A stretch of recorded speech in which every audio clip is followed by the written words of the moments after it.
말씀이 중요하다. 이 말씀을 할 때 내가 아버님이 덴보리 감옥에 들어가시 전에 프레이저 의원과 청문회에서 간판을 짓듯이 사생결단의 심정으로 내가 거기에 임했다. 그러한 심정으로 공산주의에 맞서서 그러한 심각한 심정을 가지고 말씀을 전달해 주세요 하는 심정을 느꼈어요. 제가. 그래서 이 말씀이 참 중요하다는 내용을 느끼게 됩니다. 먼저 하늘 부모님에 대한 이해가 되겠는데요.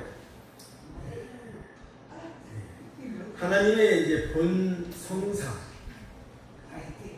본 형상이 있다고 그랬습니다. 그렇죠? 하나님은 어떤 분으로 계시다고요? 본 성상과 본 형상의 통일체로 계시다고요. 그렇게 우리 원리에서 설명하고 있습니다. 본 성상 하면 좀 어렵잖아요, 얘기가. 그렇죠? 자, 우리 인간에게 뭐가 있어요? 마음이 있잖아요. 보이지 않는 무형의 마음. 우리 안에 또 뭐가 있습니까? 마음만 있습니까? 그걸, 그렇죠. 체가 있잖아요, 체가. 몸이 있지 않습니까? 하나님도 그 몸과 같은 본 형상으로 계시다. 그렇죠? 마음과 몸이 따로따로 존재합니까? 우리 인간이? 인간이 우리 마음이 없으면, 영혼이 없으면 떠나버리면 어떻게 됩니까? 시체잖아요. 시체는 딱딱해요. 여러분 보셨잖아요, 시체. 죽은 시체 보셨잖아요. 그렇습니다. 그 마음과 혼과 육신이 통일적으로 결합해 있어야 살아있는 사람이라고 할 수 있는 겁니다. 마찬가지예요. 하나님도 그러한 통일체로 계십니다. 본 성상만 가지고는 안 돼요. 본 형상만 가지고는 안 됩니다. 하나님도 본 성상과 본 형상이 통일체로 계셔야 하나님 부모님도 이렇게 존재하신다는 걸 우리는 알 수 있습니다. 근데 본 성상 하면 이제 우리가 어떻게 설명을 하냐면 로고스라고도 얘기해요. 좀 어려운 표현인데요. 로고스는 뭐냐면 하나님의 창조 설계예요. 자, 우리가 집을 지을 때 그냥 짓습니까? 설계가 있잖아요. 창조 설계가 있잖아요. 마찬가지로 로고스 하나님의 창조 설계를 먼저 그 설계에 입각해서 하나님의 본 형상, 이 체를 통해서 그걸 실체적으로 드러나면서 창조를 하게 되어 있다 하는 것입니다. 그리고 이제 과학에서는 빅뱅이라고 얘기해요. 그래서 태초에는 아주 초온도라고 해요. 초온도, 초밀도의 상태로 응축되어진 에너지. 이게 어떻게 보면 이게 원력, 하나님의 원력이라고 하는데 통일사상에서 원력이라고 해요. 우리 이제 원리에서는 통일 원리에서는 그 만유 원력이라고 하는데요. 그 하나님의 만유 원력이 응축되어진 에너지 상태로 되어 있으면 이것이 폭발했다. 폭발해서 이것이 이제 힉스 입자라고 해요. 가장 최초의 단위의 그 에너지 입자를 최근에 그 과학에서도 어느 정도 밝혀졌습니다. 힉스 입자. 그래서 힉스 입자를 가진 물질이 탄생하는 겁니다. 그래서 우주 가운데 시간과 공간이 만들어지면서 수많은 그런 원소들이 생겨난 거예요. 소립자부터 시작해서 원자, 분자, 광물질을 지나서 그다음에 식물, 동물, 그리고 조종물, 인간의 생명까지 그렇게 창조가 되어졌다 하는 것입니다. 근데 우리가 여기 보게 되면은 물론 뭐 이제 가장 작은 단위의 원자 단위의 화학적 작용성이라고 해요. 그 작용성과 그다음에 이제 동물 같은 게 본능이 있잖아요. 본능. 그 본능 그리고 생명, 인간의 생명, 그 모든 것들은 하나님의 본성상의 영향을 받고 있다. 이렇게 이해하시면 될 것 같습니다. 그런데 공산주의자들은 어떻게 얘기하느냐? 물질에서 생명이 나왔다고 얘기하는 겁니다. 자, 물질이 어떻게 반응해서 생명이 되었는지에 대해 설명이 있어야 할 거 아닙니까? 그렇죠? 근데 거기에 대한 설명은 없어요. 생명의 가장 작은 단위로서 생물학에서는 뭐라고 합니까? DNA라고 하잖아요. 여러분 DNA라는 말 우리 어르신들 들어보시긴 하셨죠? DNA. 근데 DNA가 이제 생명체의 가장 작은 단위 이제 물질인데, 의학계에서는 이 DNA가 이제 유전 형질이라고 하거든요. 유전 형질이 잘못 부모로부터 자녀에게 전달되면 불구자가 나오기도 하고 그런 거예요. 이 DNA가 얼마큼 중요한 유전 형질이 있기 때문에. 근데 이 DNA를 쫙 펼치면은 몇 미터 가질 것 같아요. 우리 세포단이 조그마한 것 같이 느껴지잖아요. DNA가. 그런데요, 놀랍게도 이 DNA를 펼쳐보니까 DNA 학교에서 밝힌 거예요. 밝혔는데 600억 킬로미터에서 1000억 킬로미터까지 길이가 된다고 합니다. 여러분 상상해 가십니까? 지구에서 태양까지 거리가 약 1억 5천만 킬로미터라고 해요. 그리고 지구의 둘레가 4만 킬로미터라고 합니다. 그래서 여러분 생각해 보십시오. 지구와 태양 사이를 약 200km 왔다 갔다 하는 그 이상의 거리가. 그리고 우리 상상이 참 가지 않죠. 이처럼 이제 DNA도 일정한 체를 가지고 있다는 걸 알 수 있는데요. DNA도 이제 성상적인 그 생명이 있잖아요. 자체. 일정인 생명이 있고, 그 다음에 그 생명을 이루는 체가 있는 거예요. 체. 그래서 보통 이제 우리가 생물학에서는 이제 그 디옥시리보 핵산이라고 합니다. 그래서 이제 생명의 유전 정보를 담고 있는 거대 분자로서 이제 얘기하고 있습니다. 여튼간에 이런 근본적인 생명을 이루는 이런 DNA도 전부 이게 어디서 나왔다? 하나님의 본성상과 본형상, 수수작용 속에서 다 나온 것입니다. 창조 과정 속에서 하나님의 로고스, 창조 설계 속에 이미 그렇게 설계가 된 거예요. 그래서 생명체가 나온 거예요. 생명체가 뭐 우연히 그저 뭐 진화되었다? 이건 말이 안 되는 겁니다. 그래서 공산주의자의 얘기를 해서 모든 근본은 물질이 아니라 우리가 알게 됩니다. 그래서 모든 또 존재 세계는 어떻게 되어 있습니까? 이성성상, 양성과 음성이라는 이성성상으로 되어 있다는 거예요. 왜? 누구를 닮아서? 하나님을 닮았어요. 하나님 자체도 본 근본본을 써서 본 양성과 본 음성으로 계시는 통일체로 계시는 거예요.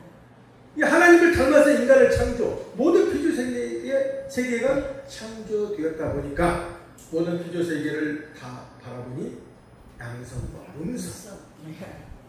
인간도 동물도 보시죠. 수컷과 암컷. 인간도 남자, 여자. 그렇게 하나님의 창조 설계에 의해서 로고스에 의해서 창조됐다는 걸 알게 됩니다. 그래서 이 모든 것은 이와 같이 하나님을 닮아서 하나님을 닮는 남자도 마찬가지입니다. 하나님의 남성성을 닮은 분성 실체 입장에서 남자가 창조된 겁니다. 여자도 하나님의 여성성을 닮은 그 분성 실체로서 여자가 탄생됐다. 를 말씀드립니다. 이제 조금 쉽게 가겠습니다. 좀 어렵죠? 자, 여기 배우 이름이 이제 누구예요? 응수. 이 배우입니다. 딸입니다. 근데 어린 딸이에요. 마치 붕어빵 분야라고 이제 화제가 된 적이 있었는데 많이 닮았습니까? 여러분 어떻게 많이 닮아 보여요? 그래도 닮아 보이지 않습니까? 뭔지 모르지만 그 아버지를 닮은 그쪽 그 생명체에서 나왔기 때문에 뭔지 모르지만 닮았다는 거예요. 자, 이 사진은 이제 누구의 딸인지는 아직 모릅니다. 그런데 이제 유니폼을 입고 보니까 뭔가 아버지가 야구 선수 같긴 하다. 그렇죠? 상상 한번 해보시기 바랍니다. 자, 누구예요? 이대호 선수예요. 이대호 저도 잘 몰랐는데 이대호 선수 유명합니다. 야구 선수. 많이 닮았죠? 네. 자, 보시겠습니다. 여기에는 지금 꼬마 어린아이가 있는데 옆에 이분하고도 많이 닮긴 닮았는데 아버지가 누군지는 아직 모릅니다. 예. 종합 격투기 선수였다고 합니다. 아버지.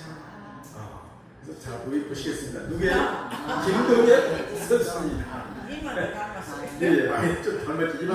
엄마가 건배도 좀 닮은 것 같고요.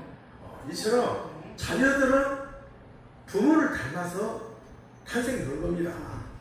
그렇지 않습니까? 자, 그렇다면 여러분, 우리 식구님들은 어떤가요? 여러분들은 여러분의 아버지, 어머니를 닮아서 탄생됐습니까? 아니면 어디 갑자기 태어난 겁니까? 갑자기 어디서 뭐 하늘에서 떨어져서 태어나신 건 아니잖아요. 예. 그렇죠? 닮아도 그렇죠. 예. 아버지, 어머니, 가까이 있는 아버지, 어머니. 예. 또 그 위로 올라가면 할아버지, 할머니가 계셔. 할머니도 닮고 올라가면 뭐 조상들로부터 모든 역사적인 결실체라고 하잖아요, 인간이요. 그 모든 그 소성을 다 닮아가지고 엑기스로서 내가 태어났다는 것입니다. 그래서 우리 원리에서 뭐라고 하는 거예요? 나는 역사적인 결실체다 하는 겁니다. 그 말씀이 정말 진리입니다. 자, 그러면 좀 이상하죠? 하나님은 왜 이제까지 부모와 자녀 관계에서 바라볼 때 하나님 아버지로서만 불려왔느냐는 것입니다. 정말 하나님의 아버지로만 계시는 걸까요? 어머니도 있어요. 그렇죠. 최초로 인류로부터 지금까지 자녀로서 잉태되는 그 모든 탄생 과정은 어머니의 뱃속에서 생명체가 자라서 10개월 동안 태어나는 거 아니니까 예. 씨는 비록 아버지 정자 난제가 만나야 수정이 되는 거죠. 그래서 결국은 잉태와 출산의 수고는 어머니의 몫이었다. 그 생명의 시작점에서 어머니와 자식 간에 끊을 수 없는 혈통적인 인연이 있었다는 것입니다. 그렇기 때문에 결국은 어머니의 수고는 태초에 이 세상을 창조하신 하나님의 여성적인 성품이 있었지 않겠습니까? 그런 여성적인 성품을 닮아서 탄생된 것임을 알게 됩니다. 그렇기 때문에 우리는 생각하게 됩니다. 그런데 이제까지 역사는 인류 역사 가운데 성서도 나옵니다만 야훼 하나님, 여호와 하나님 구약에서 그렇게 이제 호명을 했습니다. 했는데 이 말씀이 이제 사실은 우리가 종을 부를 때 쓰는 존칭이 또 아도나이라는 말을 부르기도 하는데요. 주님이라는 말 속에 이제 이런 맥락에서 이해할 수는 있습니다만은 여하튼 전능한 사람, 전능한 하나님이라는 입장에서 우리가 이해할 수 있습니다. 그렇지만은 그 전능한 하나님이 과연 어떤 분으로 계시느냐에 대해서 정확히 구약 시대에는 얘기하지 못했어요. 우리 이스라엘 민족, 이전에도 한번 말씀드렸다시피 우리 이스라엘 민족을 위한 하나의 어떤 하나님, 여호와 하나님 정도만 이해를 했습니다. 또 종을 부를 때 아도나이, 이라는 입장에서 이제 주님이라고 또 부르기도 했습니다. 근데 예수님 때 이르러서 드디어 인간은 하나님의 자녀로서 아들이다, 딸이다라고 이제 얘기를 하게 됩니다. 그래서 예수님은 이제 하나님의 아들의 입장에서 이해를 했습니다. 그러면 이제 뭐예요? 예수님의 아버지, 이 땅에 보내신 아버지는 누구예요? 하나님. 그래서 아버지라는 겁니다. 그렇지만 하나님의 아버지는 뭐예요? 단독자들이 하나님이십니다. 오랜 시간이 흐르고 난 뒤에 비로소 이제 우리 참 부모님에 의해서 그리고 또 최근에 우리 독생자 참 어머님에 의해서 하나님을 하늘 부모님이 되신다는 것을 정확히 명확히 그걸 밝히시게 된 겁니다. 박수 우리 참 어머님이 부탁드립니다.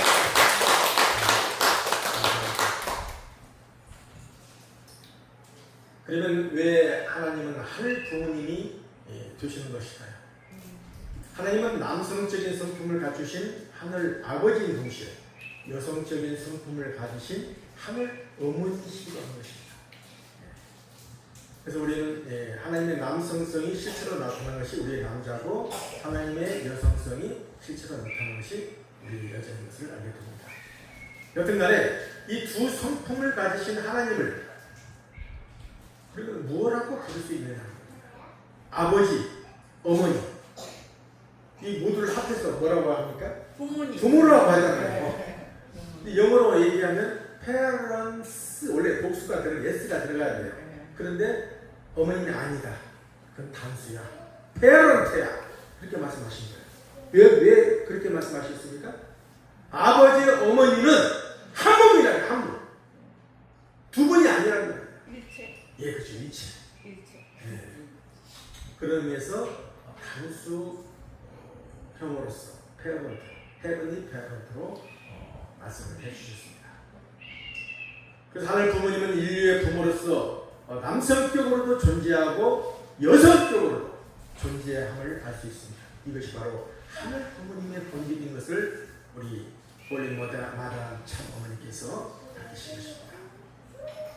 참 사랑은 유하는 데서부터 나옵니다. 하나님이 우주를 창조하실 때 사랑의 이상을 걸고 시작했기 때문에 하나님 자신도 수천 년의 역사를 거쳐 나오면서 하나님이 인류 앞에 그렇게 배반당하고 그렇게 수용을 당했지만 잊어버리고 또 계속해서 사랑을 주시는 것입니다. 그러한 사랑이 이 땅에 타락한 인간 세계에 남아있는데 그것이 부부의 사랑입니다. 여러분 생각해 보세요. 이 부부의 사랑이라는 거예요. 어머님이 지금 구치소에 계시는데 인류의 우리는 어머님을 뭐라고 부르십니까? 참 어머니라고 부르시잖아요. 부르고 있지 않습니까? 인류의 부부신 거예요. 비록 자식들이 일탈해서 그것이 잘못된 결과가 나왔다 할지라도 그 모든 결과를 다 부모의 입장에서 책임을 지고 품고 지금 구치소에 계시는 겁니다.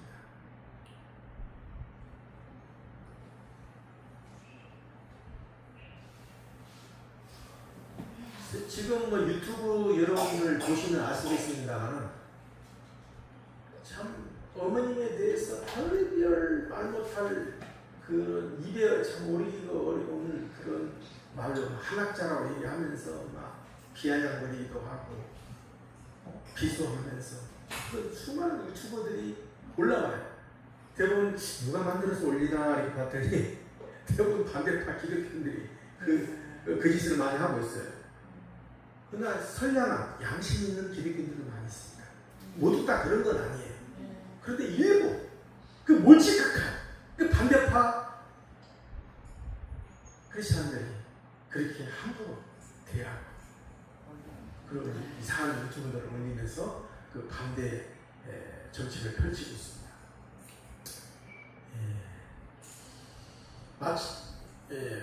마치 2000년 전 예수님 앞에 조롱하였던 바리새인들처럼 이 시대의 참 어머님에 대해서 독생녀가 아닌 차라리 독방녀라 되었다고 비아냥거리는 이 얼마나 이게 비아냥거리는 건가?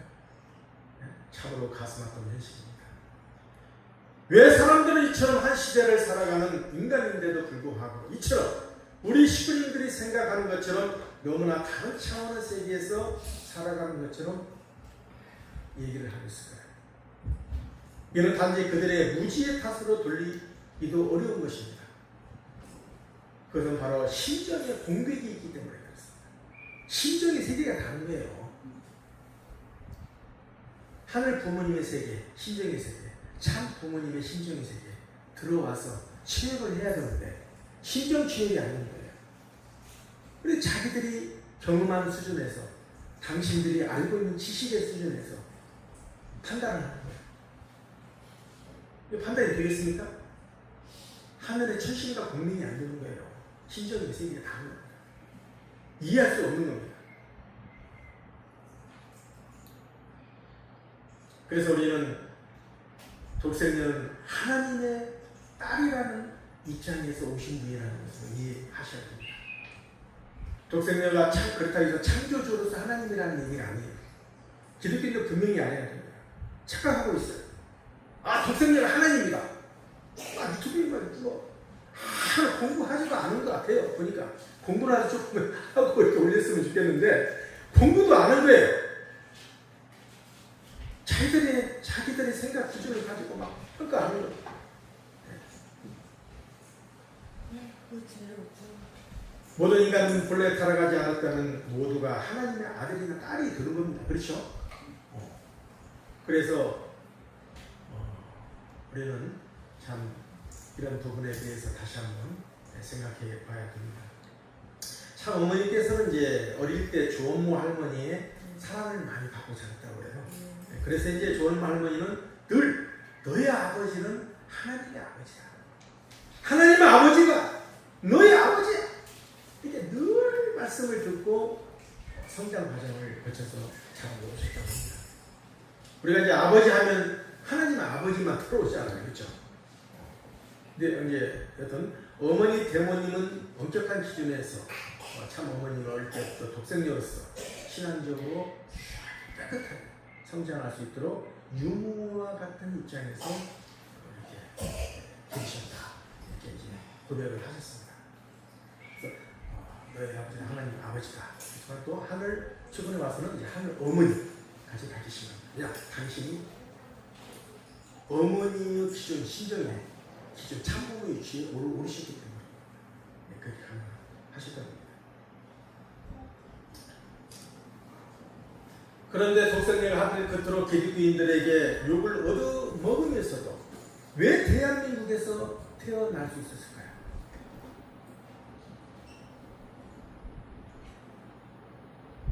조선 왕조가 막을 내린 후 한반도의 지도자들은 각각 민주국가와 공산국가, 단일 민족 국가를 꿈꾸게 되었지만 결국은 1948년 남북으로 분단이 되었습니다.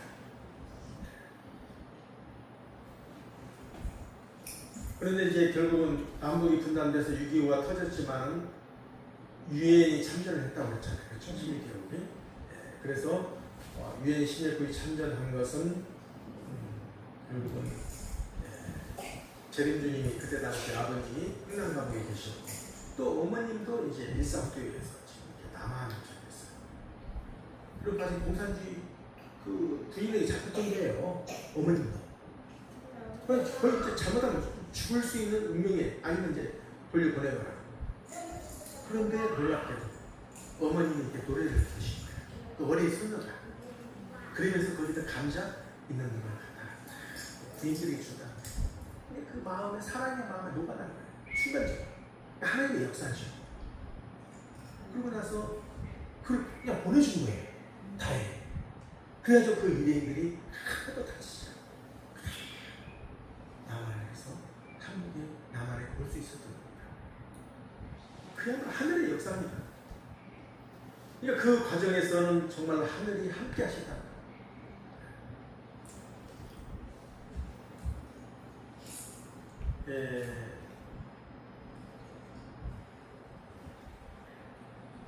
대한민국. 여러분, 한자가 이게 무슨 한자입니까? 그렇죠? 한. 우리 민족의 상사를 보게 되면요, 이 한시아가 굉장히 우리 한민족을 형성한 그런 어떤 역사와 굉장히 밀접한 관계가 있습니다. 나중에 한번 여러분 한번 공부를 좀 해보시면 좋겠다는 생각이 들고요. 한번 소개해드릴 수 있는 시간이 아마 있을 거라고 생각합니다.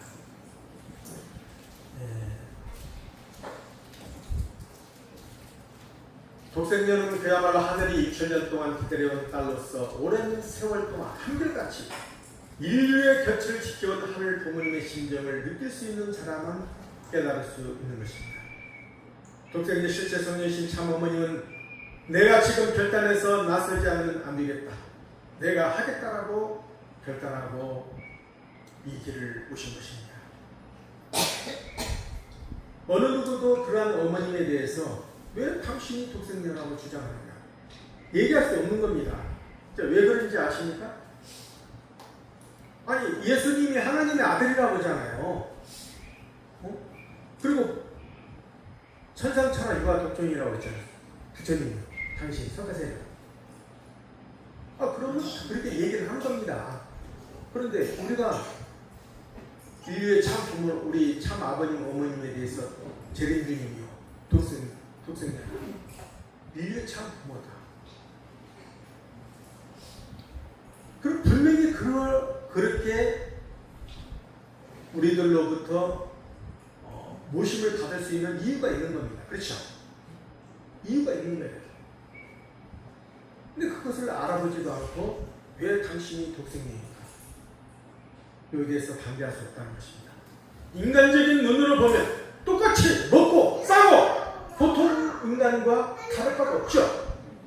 그러나 하나님의 눈으로 바라보면 다르다. 심정의 세계에서는 다른 거예요.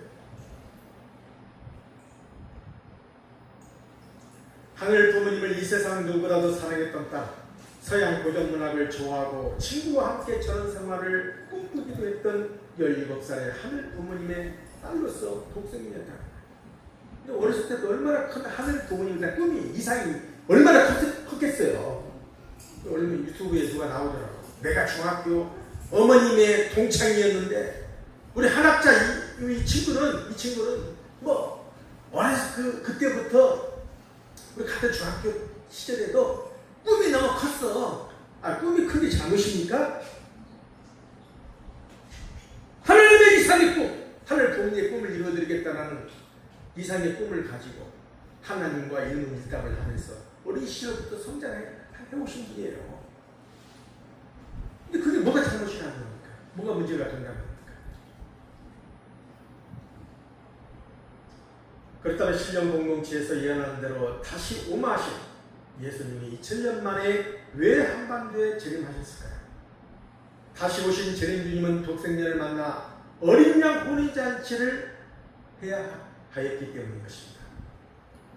어린 양 혼인잔치는 구름을 타고 와서 할 수 있는 것이 아닙니다. 성세에도 나온 바와 같이 사람으로 육체를 입고 이 땅에 다시 오신다고 기록되어 있습니다. 유다서 1장 12절에만 보더라도요. 구름은 공중에 떠다니는 구름이 아닌 비유적인 말씀으로서 육체를 가진 사람을 비유한 말인 것을 우리는 알게 됩니다. 인간에 대한 성찬에 참여하였지만 자기 배만 불리고 있던 그 인간에 대해서 뭐라고 표현을 했느냐 하면요. 물없는 구름과 같은 존재다. 즉 열매 없는 갈나무 같은 존재라고 성서에 표현되어 있어 그대로예요. 근데 인간을 구름으로서 비유적으로 표현하는 겁니다. 다른 의미로서 구름은 신령의 세계를 의미하는 우리 이제 원리적인 그런 해석입니다. 성서에 나온 바와 같이 육의 몸이 있지만 무슨 몸이 또 있다고 했습니까? 신령의 몸이 있다고 했어요. 이게 바울이 얘기하지 않았습니까? 구름을 타고 오신다는 건 뭐예요? 바로 재림 주님께서 타락한 세상적인 인간의 몸이 아닌 신령의 몸을 쓰시고 오신다는 것을 의미하는 것입니다. 독생자도 마찬가지죠. 그래서 재림주님이 오셔서 하나님의 딸이신 독생자를 만나 어린 양 혼인잔치를 하시는 이것이 바로 하늘 부모님의 꿈이었다는 것입니다. 그리고 하나님의 뜻이었어요. 이거 분명히 알아야 돼요. 그래서 독생자가 태어나는 것은 그저 우연히 태어나는 것이 아니라는 것입니다. 하나님의 복귀 섭리역사 가운데 때를 맞추어서 오시는 것입니다. 바로 재림주님 오실 때에도 1917년 마르틴 루터가 종교개혁을 일으키고 난 이후 400년이 지나서 오셨어요. 이것이 우연인지는 여러분 생각해 보시기 바랍니다. 독생자도 마찬가지입니다. 1943년 칼뱅이와 교회개혁의 필요성을 제출한 이후 기독교 개혁의 기대에 의해서 400년 만에 오셨어요. 정확히. 놀랍지 않습니까? 이것이 그저 인간의 머리를 통해서 짜내서 그냥 억지로 맞췄다 생각할 수 있겠습니다만 공부를 해야 됩니다. 우리 기독교회 연구를 해야 됩니다. 반대하게 하셨습니다. 재림주님이나 독생자가 하나뿐인 하나님의 아들이요 딸이라는 세상의 권력을 가지고 있는 자들이 가만두겠습니까?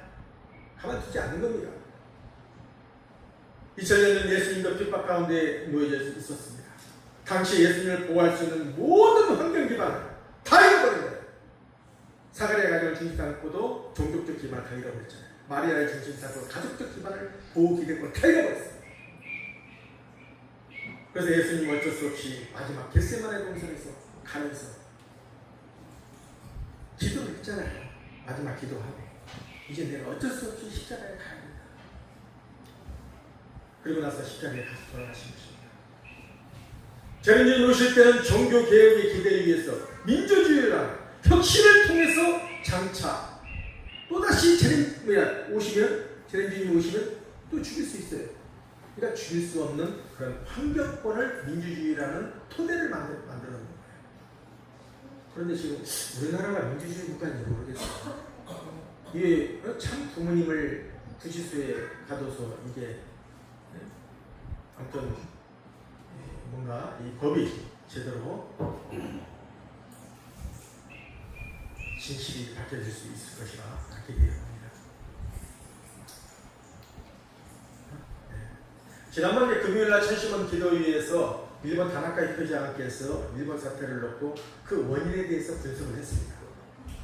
자금의 가정연합 교회에 대한 탄압은 공산주의의 종교 파괴운동과 연결되어 있다는 거예요. 놀랍게도 2021년 7월 8일날 아베 피살 사건 당시 미디어를 통해서 방송에서는 종교단체와 관련된 사건이라고 보도하기 시작한 거예요.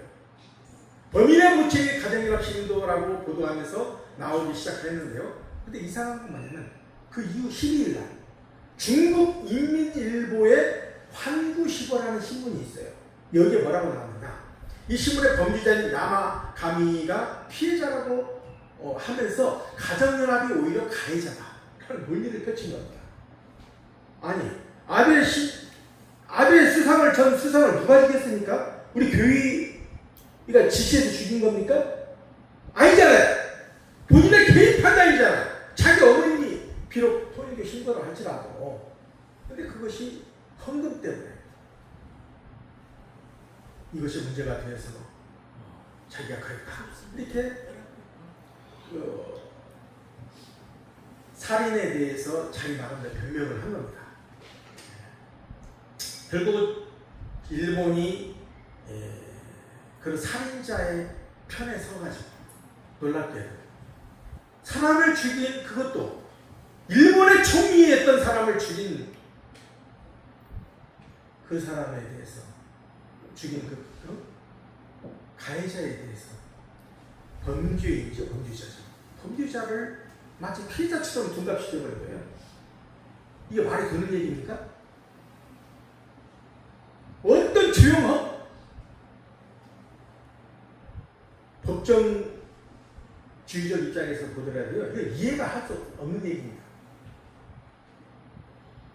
그래도 보이지 않게 공산주의자, 그리고 반대 기독교인 목사들이나 그 다음에 그 반대 변호사를 완전히 하나가 작단이 해가지고 중국의 공산주의 하나가 돼가지고 이거 일을 지금 진행해 왔었다는 겁니다. 이걸 모르는 순진한 대한민국 국민들이나 일본도 마찬가지겠습니다만 이 기독교인들, 우리 성도님들이 그저 단순한 가정연합에서 헌금 때문에 문제가 되어가지고 일어난 것처럼 오도하고 있는 것입니다. 자, 여러분 한번 보시죠. 일찍이 참부모님께서는 한일 간의 국교가 이루어지기 훨씬 전부터 일본에서 활동을 했습니다. 일본에서 가장 주력한 것은 바로 승동운동이었어요. 일본의 공산주의 도는 과정에서 전국에서 학생운동이 불길처럼 일어났는데 그때 사태가 엄청나게 심각했습니다. 이를 주도한 세력이 바로 일본 공산당이었어요. 이해승공연합 조직을 갖추어가지고 우리 문선명 총장님 참 아버님 전국의 조직을 갖추어가면서 대대적인 승공관리를 펼칠 수 있도록 그렇게 우리 장부모님께서 하신 겁니다. 그래서 일본이 공산화될 수 있는 상황에 갔지만 이것을 뒤집어서 지금에 있는 민주주의 국가가 될 수 있게끔 만든 분이 누구십니까? 우리 참부모님이신 겁니다. 이거 박수 한번 보내주세요. 이런 분을 몰라보고 오히려 호도하고 적으로 규정하고 범죄자의 편에 서서 감지하는 입장으로 가는 이런 정치적 음모에 대해서 우리는 정확히 알아야 한다는 것입니다.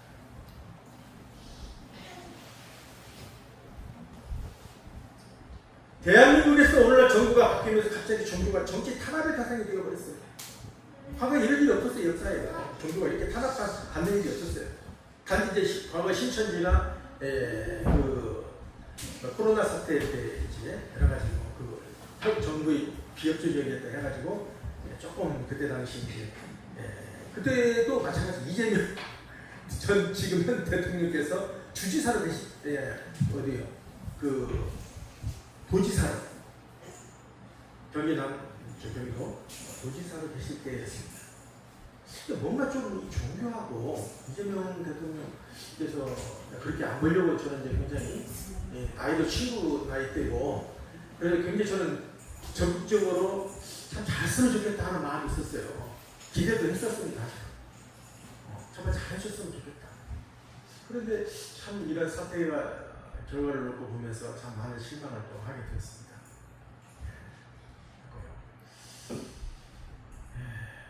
그럼에도 불구하고 지금 참 어머니께서 구치소에 6.7평, 6.7 이렇게 제곱미터라고 하죠. 2평 얼마 되지도 않는 조그만 방에서 지금 계십니다. 그것도 참 좀 늦게 들어갔어요. 큰일 날 뻔했어요. 독방도 없어가지고 지금 우리 국회의원 계시는 분은 독방도 없어가지고 다른 사람들 같이 쓰는 방에서 이렇게 수감이 됐다고 구치소에 하더라고요. 여하튼 참 어머니께서는 내가 비록 이렇게 어려운 과정에 있고 내가 지금 구속의 입장에 있지만 영화살이 입장에 있지만 그러나 오히려 하늘 부모님께서 살아 역사할 수 있는 기회다 이렇게 보고 계십니다. 그래서 용사 사랑 하나 저희들에게 당부하시고 절대 폭력을 써서 우리가 대항하거나 이런 것을 절대 원치 않으십니다. 그야말로 참 부모님께서 일괄적으로 제시하셨던 참사랑의 길을 제시하고 계십니다.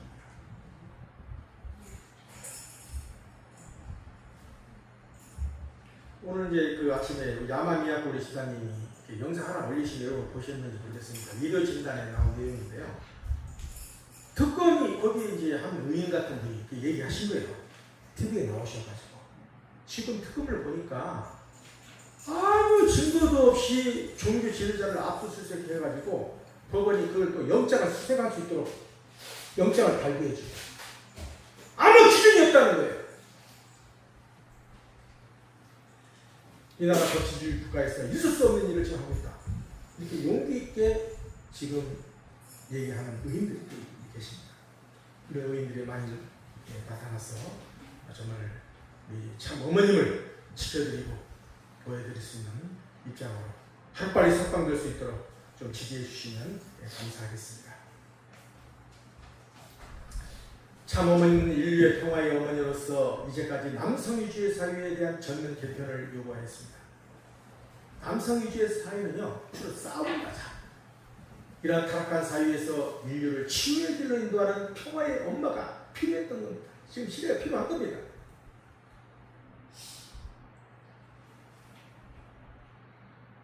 그래서 우리는 이제 참 부모님에 대해서 다르게 이해를 시켜야 합니다 하는 생각도 가져보게 되었습니다. 우리가 알고 있는 참 부모는 구교와 신교를 넘어서 가장 각색해 앞서 제가 흔들게 드렸습니다만 모든 종교권을 넘어서 인류 구원을 위해 하나의 나라, 하나의 세계, 즉 하나의 평화 세계를 이루시고자 하신 것입니다. 그래서 천일국을 출발시킨 겁니다. 천일국 하니까 무슨 천일국가 우리 가정연합교회가 나라를 만들려고 하는 거 아니냐, 지금 나라를 부정하는 거 아니냐 이렇게 착각하고 있어요. 그게 아닙니다. 우리 성서에서 뭘 얘기합니까? 하나님 나라를 얘기하잖아요. 하나님 나라가 어떤 나라입니까? 평화. 그렇죠. 평화. 하나님의 참 사랑이 깃든 나라예요. 그런 세계를 예수님께서 주창하신 겁니다. 하나님 나라로서. 그런 나라를 만들자는 것이 천국의 모토입니다. 목표입니다. 천국이 답나라가 아닙니다. 그러나 이제 할 수만 있다면 바티칸처럼 우리가 새가 그런 그렇게 조그만 바티칸처럼 주권의 나라를 세울 수도 있겠죠. 그래 그건 뭐 먼 얘기입니다. 아주.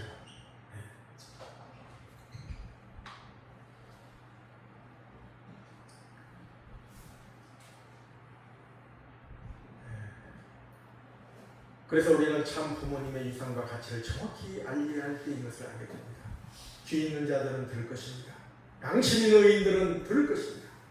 아직은 세상이 우리를 잘 이해하지 못하고 있다 할지라도 우리는 참 부모님의 유산과 가치를 중심으로 끝까지 전진해 나가야 할 것입니다. 여러분 성서에 보게 되면 여호수아와 갈렙이 있습니다. 사랑하는 시민님 여러분, 여호수아와 갈렙은 모세의 뒤를 이어 가나안 정착을 할 수 있는 인물이었습니다. 그들의 나이는 젊은 40대 나이였습니다. 출애굽 2세대의 인물이었습니다. 이 두 사람은 하나님의 섭리를 중심하고 함께 가나안 정착을 위해 꿈을 꾸었고 정탐 과정에서 매우 희망적인 보고를 했던 인물들이었습니다. 10명의 정탐꾼은 할 수 없다 했어요. 이게 보고하면서 희망적인 우리는 그들에게 메뚜기와 같다. 메뚜기와 같은 존재다. 얼마나 참 그 희망을 느껴집니까? 그런데 여호수아 갈렙은 할 수 있다! 긍정적인 보고를 하면서 여호와 하나님이 함께 하신다면 그들은 우리의 밥이다! 얼마나 당당한 보고입니까? 얼마나 당찬 보고입니까? 그래서 이제 마지막 가나안 땅은 여호수아 갈렙만이 들어갈 수 있었던 것입니다.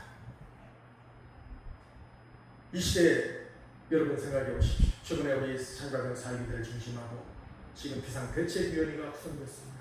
전시문들을 중심하고 우리 식구님들 말씀을 잠깐 우리 의시출 천혜 축성회자 말씀을 드렸습니다만 지금은 전국을 위한 마지막 가나안 정착을 위해 우리 문신출 또 문신호 천혜 축성회자를 세워주시고 또 장가정 사위들을 세워주셔서 그야말로 이 시대에 협회장님과 하나가 되고 모든 지도자들과 하나가 되어서 문제를 헤쳐나가기를 바라고 계십니다. 그래서 이때 우리는 마지막으로 참 어머님의 고난과 눈물을 기억해야 할 것입니다. 그래서 신앙적 위기를 어떻게 극복해 나갈 것인지에 대해서 고심을 해야 될 것입니다. 지난번 대표장님께서도 말씀하셨습니다만 외부의 공격과 내부의 병보다도 더 근본적이고 뼈아픈 신앙적 위기에 우리가 지금 봉착해 있다는 거예요. 이성원 장님도 천의 축성자만큼 분노할 사람이 어디 있겠느냐. 하지만 어머님 말씀에 초점을 맞춰 더 사랑하고 더 하나 되어 나가 오히려 부족한 자신의 그릇을 키우는 계기로 삼자. 얼마나 현실적인 말씀입니까? 그래서 우리가 잠시 어떠나도 아직은 억울한 심정이지만 끝까지 참고 참모님 말씀에 따라 하나 되어서 우리가 기필코 승리할 수 있는 그날을 향해서 전진해 갑시다! 전진해 갑시다! 그래서 말씀을 마치겠습니다. 감사합니다.